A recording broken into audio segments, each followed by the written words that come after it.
So today, hope you had a good break.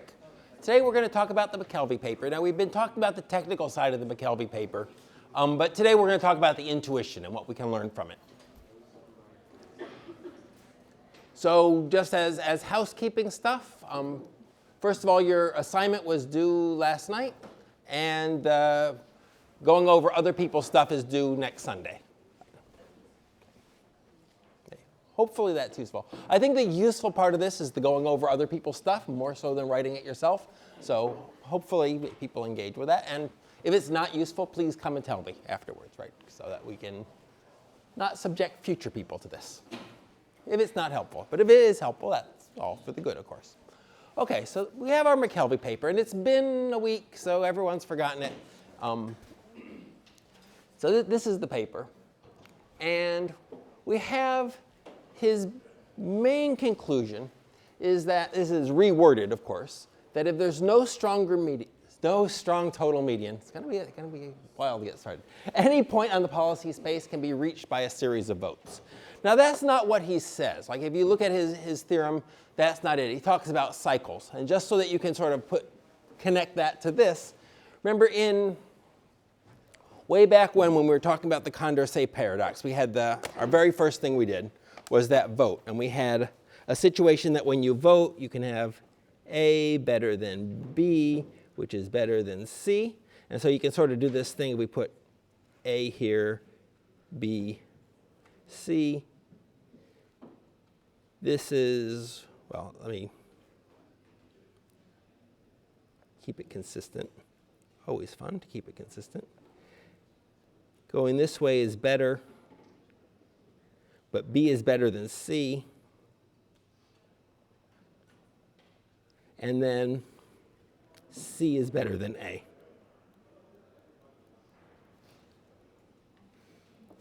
Right. So that you can keep going around in these circles. Now, this is a very simple circle. Well, it's a triangle, right? But you can have a whole bunch of these things. You can have A, B, C, D, E, F, G, and have a cycle that goes through A, B, C, D, E, F, G, and you just go around and around and around. Right? And our basic sort of intuition that would be natural and that everybody had back in the day, we can make this happen. Can we make it happen? There we go, making it happen. Was that we have our policy space, right? And we have, say, just to make it simple, 3 voters somewhere up here. And with those 3 voters, we have no strong total median, right? Because with a triangle, let me take it in steps because it's been a while. So if we take a hyperplane, right? Say take a hyperplane with this slope, and then we move it up and down so there's the same number on one side as the other side, again being loose. We'd have to move it up to somewhere like, say, here, and that would be a median hyperplane. And if we did the same thing with one with a very flat slope, we would get something like this. If we have a slightly steeper slope, we'd get something like that. And importantly, all of these lines won't go through the same place. If we have an upward sloping one, it might look like that. And they're not all crossing at the same place, so we have no total median. And we need more than that. We need this total median to be unique, so there'll only be one point where all the planes would have to cross, right? And if we have a triangle of these guys, there's no strong total median. There's no total median at all. And so the intuition was, if you do that, like if you put down voters in kind of a random way, even if you put down lots of voters, there's no particular reason to think that you would have a strong total median. In fact, you have to set it up really specially and carefully to get a strong total median. So if you just sort of start plopping these guys down, you're not going to get a strong total median. You might get a total median, but you won't get a strong total median. You might not even get that. Like here, we don't even have a total median, right? And that was kind of, well, there's nothing like a median voter then. Right? There's nothing like this guy that's going to decide everything, because there's no guy where, however you split up this thing, he's always the decider. Okay. But initially, they didn't worry too much about this because, okay, there's no strong total median, but you know, we have this kind of triangle of indeterminacy, and like something way out here, clearly all these people are going to vote against that. And so our cycles, these sort of things where A is better than B, which is better than C, which is better than A, these things are going to be kind of confined to this triangle. Okay? And if we have lots and lots of voters, that triangle is going to be really small. Just like that zone of indeterminacy with the one policy dimension got really, really small as we added lots of voters. Okay? So the same thing intuitively is going on. And then as you add a lot of voters, yeah, you'll get these cycles maybe, but you don't need to worry about them too much because they're in a really small area of the policy. And yeah, like, honestly, who cares, right? What McKelvey says, though, is that no, if you don't have a strong total median, then the cycle is going to include this green point. It's not confined to that area where all the hyperplanes are kind of close to each other. It's not confined there at all, and in fact, the cycle can go off to anywhere.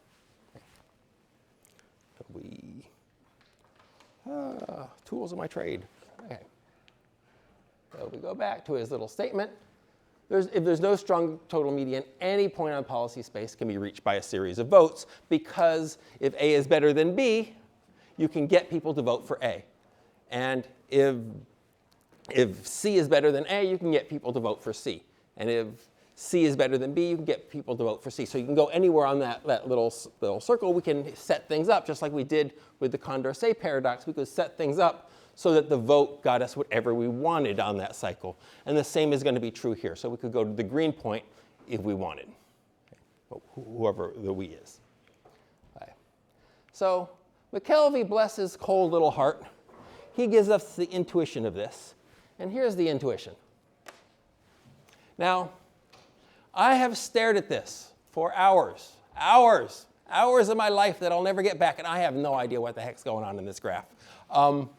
I talked to this woman from Toulouse, a famous political economy person. She came and visited us a few weeks ago, and I talked to her. This is her favorite paper ever, too. And she said, oh, the great thing about that paper is this wonderful graph that makes it all clear. Huh? Okay, she's smarter than me. I have no clue what the heck's going on in this graph. Clearly, there's some kind of three-dimensional thing, right? This is like the axes of something. And these are H0, H1, H2. So these are the hyperplanes in 3 dimensions. And then we got the different points. So we start out where? X, N3, N2. Where the heck is N1? N1's way over here somewhere. So we kind of go from here to there in this 3-dimensional thing in a series of votes getting us way out here. If this, like if when I put this up, you said, now I understand. Like, good for you. Don't rub it into the rest of us, because it's just sad. But it does nothing for me. And I have honestly tried. It does nothing. So we're going to have to come at it another way, because, well, like if you had a smarter teacher, maybe this would be great and you'd be all enlightened. But I think it's rubbish.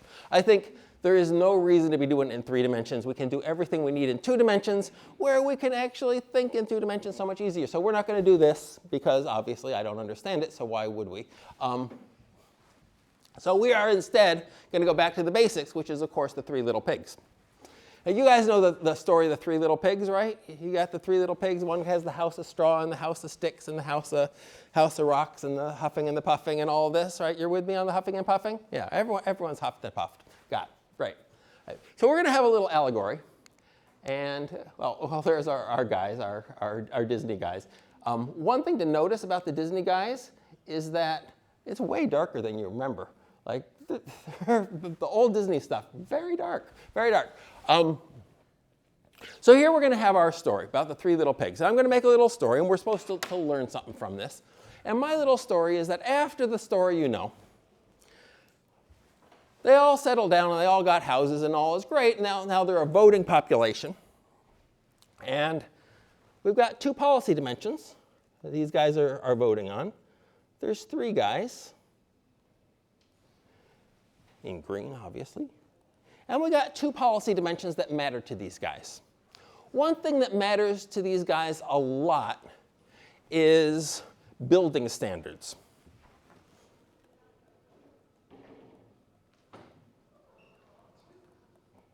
Right? They have learned in their youth, with the huffing and the puffing and the blowing the house down, they have learned that poor building standards are a problem.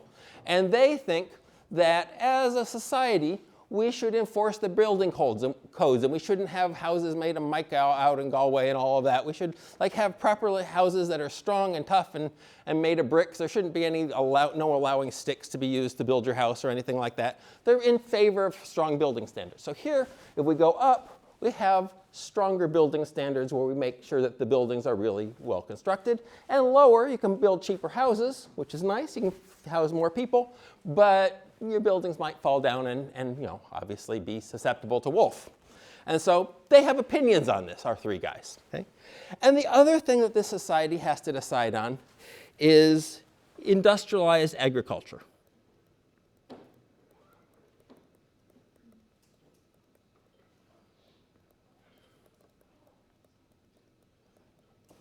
That is, should we encourage or allow huge farms done by mechanized stuff, or should it be small family farms? And how mechanized should we make our agricultural system?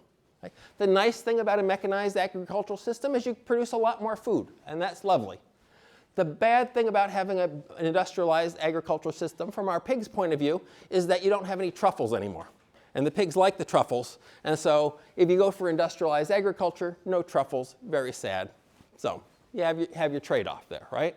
And so our three pigs they're each have their own opinions, but they're kind of in line with each other.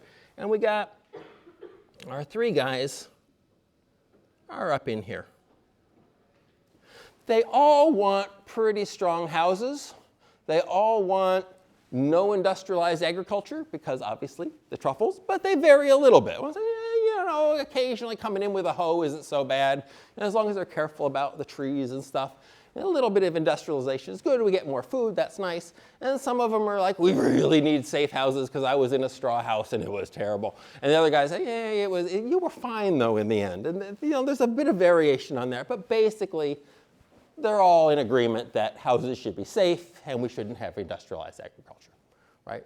And so in the traditional view, if we let these three guys vote, we are going to end up somewhere up in there, right? In that kind of vague area around there. This society, everyone's agreeing vaguely that we should be up in that upper left-hand corner, right? And there might be cycles and stuff, but we can relax about it. We're going to be somewhere up in there. But along comes the big bad wolf. And he is reformed. He's not huffing and puffing anymore. Huffing and puffing is a young man's game, obviously. You can't be huffing and puffing when you're older. And so he's gone in for community organization. And he's got this job, or he has put himself in a position where he can decide what things get voted on. So he doesn't get a vote in this society, but he gets to decide which things these three pigs are going to vote on. Okay? And that's his position. Okay? And he's going to use this, obviously not for good. He's a big bad wolf. He's going to use it for evil for evil. And his goal is to get these three pigs to vote for slaughterhouses. Can he do it? Can he get three pigs to vote for slaughterhouses? Yes, he can, according to McKelvey. It's not a problem because we don't have a strong total median. He can get these three pigs to vote for anything if he controls the agenda. Okay? And we want to see why that is.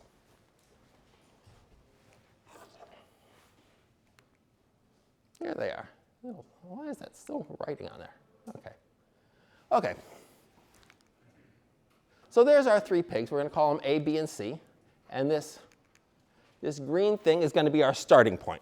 So we have to have a starting point to do this because we're voting for something versus something. So society at the moment is sort of in between these three pigs. It seems like a reasonable compromise between them. Obviously, they have differences of opinion, but we're going to put the starting place somewhere in between their differences of opinion. Right? Now remember, this is part of a giant policy space. If we go back, we're thinking of this as 3 points way in the upper left, but I'm zooming in on them, so we're just seeing those points. Right? So they're way in the upper left, and we, the wolf, need to get everyone way down here. Okay, so there's our guy, pig A, B, and C. And we do not have a strong total median. That's sort of the zone of indeterminacy. And there, we're going to leave off the hyperplanes. And if you look at the McKelvey paper, he does everything in hyperplanes, which is why it's so unnatural. But it allows him to prove things, whereas I'm just going to be suggesting the intuition. He can actually prove things using these separating hyperplanes. You'd never be able to prove things the method I'm doing here, but it'll give us the intuition. Okay? Here, we're going to use indifference curves instead, because indifference curves are something we know and love, and that'll give us the intuition on what's going on. So given this particular initial starting point, these are the three pigs' indifference curve. This is guy B's indifference curve, this is guy C's indifference curve, and this is guy A's indifference curve. This is where we are as a society. These are the laws that we have, and this is how happy everyone gets. Obviously, pig A would prefer anything sort of inside his indifference curve. Pig B would prefer anything inside his indifference curve, and pig C would prefer anything inside his indifference curve, but this is what we got. Okay? And then the wolf comes along, and he says, well, let's have a vote. Like, this is maybe not the ideal. Maybe we can do better as a society. And so let's vote what we got versus this thing out in red over here. Which is better? Huh? Like, it's just an option. Like, the wolf doesn't have any vote. He doesn't get a say in this. He's just saying, here's this option. You guys want this instead, right? Totally up to you. It's a pig society, obviously. The wolf's got nothing to do with it. I know I'm reformed now. But just vote on this. So what's going to happen?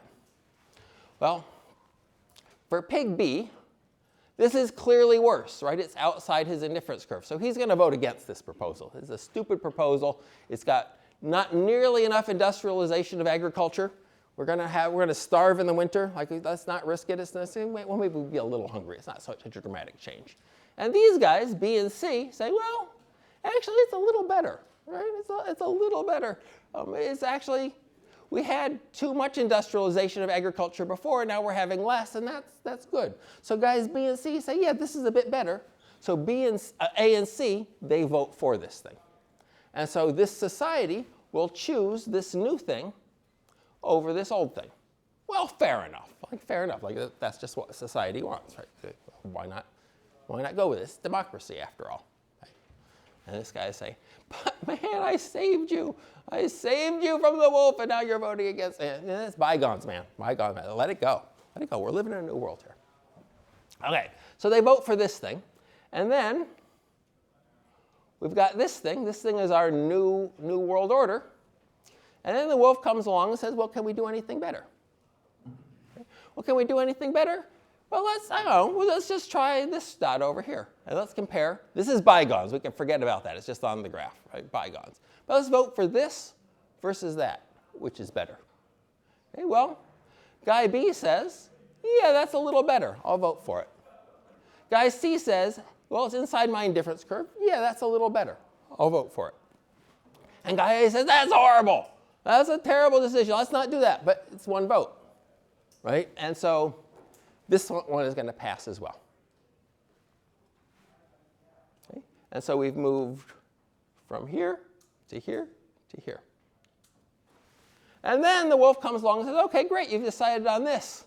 That's lovely. Let's just check whether this is better than that. We're just checking, man. Don't get all tense about it. We're just checking. Like, we want to see what the society wants. It's just a vote. Just let it go. We're just having a referendum here. So we have a vote.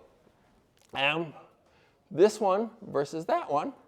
Well, guy C was on this indifference curve before, and now he's going to be on, well, way the heck out here. So guy C is going to vote against it. But guy A is currently on this indifference curve, way out here, right? Because this is what we've got. So this is his indifference curve. And this one is inside his indifference curve, so that's better. So he's going to vote for the new thing. Okay? And guy B is currently on this indifference curve, way out here. And he's going to say, well, this one is inside my indifference curve, and so I'm going to vote for it. And so we got 2 votes for this new thing and 1 vote against. So now we're way out here. We're way out here, and all 3 guys are worse off than they were before. So what happened here? Well, let's go back to the beginning. We had this vote. And what we're doing is we're going to say, this vote, the green versus the red. And guy B is really opposed to it. It's way outside his indifference curve. And guy C and guy A say, well, it's a little better. Right? So what we're doing is we're giving a tiny bit, like making 51% of the voters, in this case 2/3 of the voters, but 51% of the voters a little bit better off. And we're really screwing over the 49%.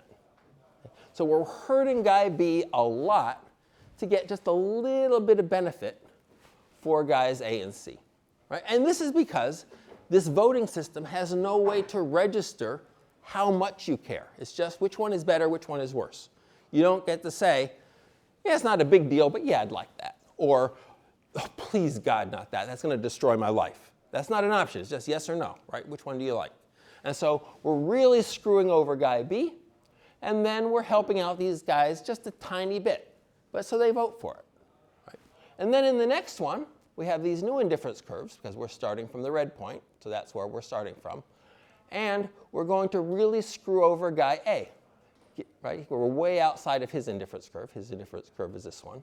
So we're going to really screw over guy A, and we're going to help out guy B and C just a little bit, make them just ever so slightly better off by really screwing over guy A. Right? And so we do that as well because guy A has no way to register how much that's hurting him. And the other guys have no way to register that, yeah, they'd like it, but it's not a big deal to them. Right? But so it's two against one, and we end up out here. Right? And then again, we do the same thing, but now we're screwing over someone different. We screwed over B initially, then we screwed over A, and now we'll screw over C. Right? One at a time. Divide and conquer. Pick one of them off each time. Pick 49% of them off each time. And at this point, C is going to be really hurt, and guy A and B are going to be helped just a little, just barely inside their indifference curves. Right? But it'll be 2 against 1 once again, and we'll end out up there. Okay? And you'll notice that at this stage, we've screwed over each guy individually. We screwed over A, then, we screwed over B, then A, then C, one at a time, picking off a minority each time and screwing them over for a very small benefit for the majority. And by the end of all this, absolutely everybody is worse off than they were before. So by a series of votes, we've got them to vote themselves into a worse position. Every single person is worse off than they were before. Well, they're not people, they're pigs, obviously. It's totally different. Okay? Right. Because before they were here, and that is well inside everybody's indifference curve, everybody's worse off. And of course, we can keep doing this. We can do this over and over and over again. And so we can, by systematically screwing over a minority and then moving that minority around, we can make everybody worse off. And we can do that in any way we want. So we can slowly work our way over to the corner where the pigs vote for slaughterhouses. Okay? You say, well, yeah, they're going to kill us, but at least they won't torture us first. So that's better. Right? You can do that. And we'll have a truffle on the way out. It'll be gorgeous. Right? It'll be a lovely way to die. Right? So, since we're going to die at that point, you might as well have a truffle. Right?